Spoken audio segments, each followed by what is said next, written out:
আজকে Hailakandi district committee গঠনমূলক কার্যক্রম এবং গঠন করার উদ্দেশ্যে আমার Hailakandi district president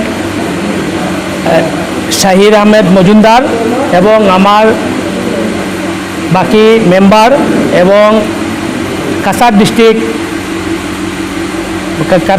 district secretary Zakaria Majumdar এবং আমি নিজে ইনচার্জ বরাকবিলির মেহবুর রহমান বড়বিয়া, আমার সেন্ট্রাল প্রেসিডেন্ট নীতিশ কুমারজি এবং আমার স্টেট প্রেসিডেন্ট পরেশনাথজির নেতৃত্বে আমরা এই আসামে জেডিইউ দলের এমন কাজকর্ম আমরা চালিয়ে যেতেছি। বর্তমানে আমরা গোটা আসামের সব ডিস্ট্রিক্টে আমরা গঠনমূলক কাজ চলতেছে।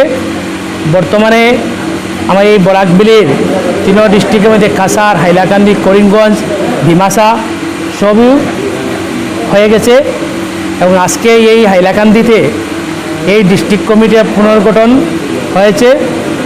আগামী দিনে আমরা পঞ্চায়েত নির্বাচন আসছে।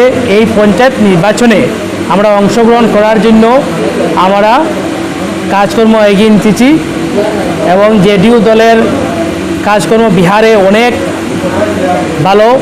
আমরা বাকি দল থেকে এই দল বর্তমানে এই ভারতবর্ষের মধ্যে এগিয়ে আছে এবং সবাইকে আমার এই প্রেস মিটের মাধ্যমে জানাই যে আপনারা সবাই এই জেডিইউ দলের কর্ম করার জন্য আসেন এবং সব সদস্যবৃন্দকে ভর্তি হওয়ার জন্য আমার হাইলাকান্দি ডিস্ট্রিক্ট কমিটি যোগাযোগ করুন। এটাই আমার আজকের